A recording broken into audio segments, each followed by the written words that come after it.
On est confiné, le confinement, on connaît évidemment le confinement, il y en a eu deux en mars et puis un récemment, il y a quelques semaines, on vient de sortir de ce confinement pour rentrer dans un couvre-feu ce soir. Mais attention, on ne connaissait pas l'autoconfinement. C'est un nouveau concept préconisé, recommandé par le Conseil scientifique. Surtout si on passe les fêtes de fin d'année avec des personnes à risque, eh bien, il faut s'autoconfiner. C'est ce que recommande ce Conseil scientifique. Le principe, c'est simple, c'est de se confiner tout simplement de nous-mêmes quelques jours avant les fêtes de Noël pour éviter tout risque de contamination. Et pour inciter à cet autoconfinement, eh bien, Jean Castex va permettre aux élèves de ne pas se rendre à l'école ce jeudi et ce vendredi à 48 heures des vacances de Noël. Allez-vous vous auto-confiné? Eh bien, ça, c'est la question que l'on vous pose sur le compte Twitter de Sud Radio. Vous répondez non, vous votez beaucoup et vous répondez non à plus de 87%. Autoconfinement, le conseil scientifique marche-t-il sur la tête selon vous? 0826 300 300 pour réagir, c'est le duel des vraies voix. C'est l'heure du duel. Le duel des vraies voix avec Valérie qui nous appelle de Toulouse. Bonsoir ma chère Valérie, bonsoir à vous. Bonsoir et bonsoir à toute l'équipe. Mais bonsoir à vous Valérie. Bonsoir. Caroline Pilastre est avec nous, Philippe Bilger, Xavier de Namur. Vous allez débattre évidemment avec ces trois vraies voix. Plus particulièrement avec Caroline Pilastre, je crois que vous n'avez pas vraiment le même avis. Vous alors c'est clair Valérie, vous n'êtes pas prête à vous autoconfiner Non, absolument pas, parce que de toute façon, les recommandations de ce gouvernement sont des mensonges éhontés depuis le début. Donc, je ne vois pas pourquoi je les croirais. Alors, mensonges sur quoi Mensonges sur quoi, Valérie? Mensonges sur tout, mensonges sur les chiffres, mensonges mensonges sur les masques, mensonges sur l'absence de traitement, mensonges sur les vaccins, mensonges sur tout. Les chiffres, c'est-à-dire que vous faites partie de ceux qui disent on déguise entre guillemets les chiffres du Covid-19, il n'y a pas autant de décès, c'est ce que vous voulez dire? C'est ça, Valérie? De toute façon, je ne nie pas les décès. Par contre, il y a des décès, comme il y en a tous les ans à cette période de l'année. Pas forcément du Covid, c'est ce que vous dites. Voilà, faudrait-il qu'on sache exactement. Je vous donne l'exemple. En avril, on a annoncé que mon oncle était décédé de la Covid-19. Il était atteint de la maladie de Parkinson et il est en état phase finale et il était Alzheimer. Et là, le médecin vient d'envoyer à ma cousine un certificat comme quoi en fait il était mort de ces deux comorbidités.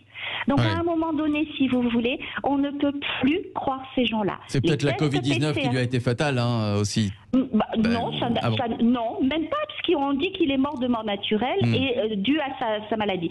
Donc il y a des mensonges à toutes les strates de notre administration et de notre gouvernement. Je ne crois plus rien.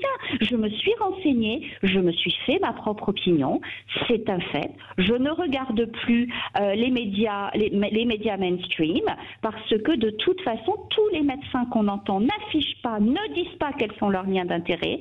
Or, on en est arrivé à un point où finalement le conseil scientifique et le conseil de défense ne travaillent pas au bien-être des Français, ils travaillent plutôt à leur sérénité pénale et on empêche les gens de vivre et je refuse ça. Moi je dis que la dictature, souvenez-vous cet été, certains médecins disaient ce qui nous fait peur, ce n'est pas lié éventuellement une deuxième forme de virus qui vienne, c'est les médecins sanitaires qui vont prendre le pouvoir. On est en plein dedans. Et il y a des traitements, on refuse d'en parler, et je ne parle même pas du vous parlez de la chloroquine, j'imagine, Valérie? Même pas. Bon. Caroline je ne parle Pilastre. même pas de ça. Il y a d'autres formes de traitement, il y a d'autres formes de prise en charge des médecins, par les médecins, et on les empêche de soigner. Alors, Caroline Pilastre, qui n'est pas tout à fait d'accord avec vous, l'autoconfinement, pourquoi pas, Caroline? Je vais être plus nuancée que vous, Valérie. Alors, je vous explique mon point de vue. Je ne vous donne pas entièrement tort.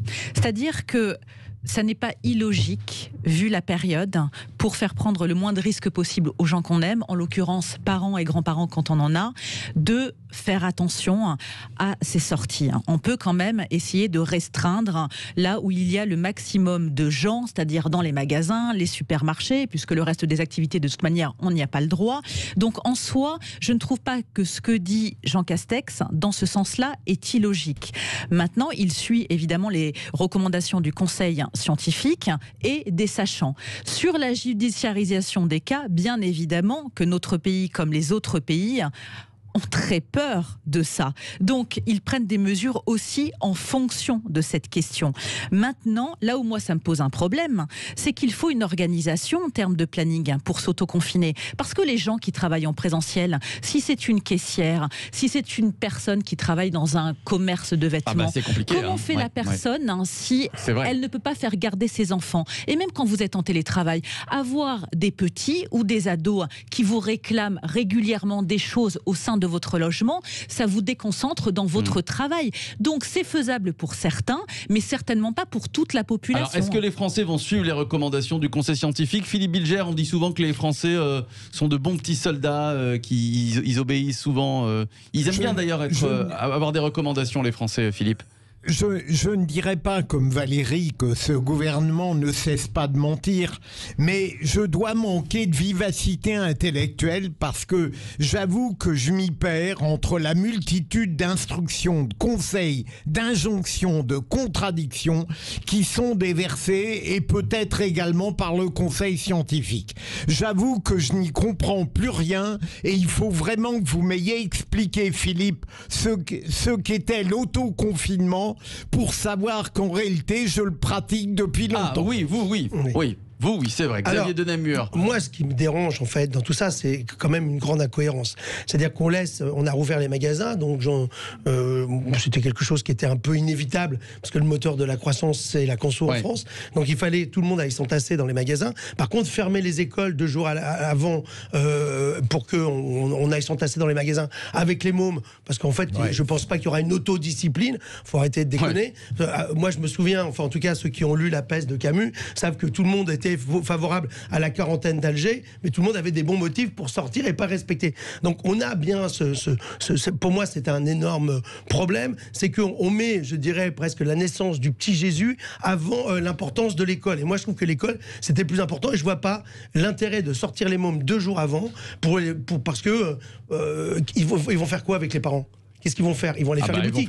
Non, la question à se poser surtout, c'est que le ministre de l'Éducation nationale, Blanquer, avait martelé depuis des mois et et martèle que on ne risque rien à l'école et qu'ils sont pas contagieux. Mais les enfants ne sont pas censés être contagieux. Mais là, ils préconisent quand même 2 jours d'absence pour parce qu'on auto-confine aussi un petit peu les enfants. Donc, ce qu'il faut savoir, c'est que les parents travaillent. Moi-même, j'ai un enfant en garde alternée. Je ne pourrai le récupérer que vendredi soir. Donc ça veut dire jeudi, vendredi, il va pas à l'école. Mais il va pas être auto-confiné. Il va être avec sa mère, avec d'autres parents, même pire, que s'il était à l'école. Parce qu'en fait, à l'école, ils ont quand même les masques, ils ont quand même à la cantine, normalement, ils sont organisés ensemble. Donc, en fait, il y a quand même moins de risques que de les avoir sortis dehors, en plein de boutiques, où les jauges, moi je l'ai vu, personne ne respecte rien. C'est-à-dire qu'on parlera tout à l'heure de la culture, mais tu as du mal à comprendre. Il y a des images qui tournent, des photos sur les réseaux sociaux. On parlait d'un Auchan la semaine dernière qui était bondé de monde. On laisse ouvertes les cantines ou les selfs d'entreprise. 2500 étudiants en ce moment, porte de Versailles, qui passent des concours.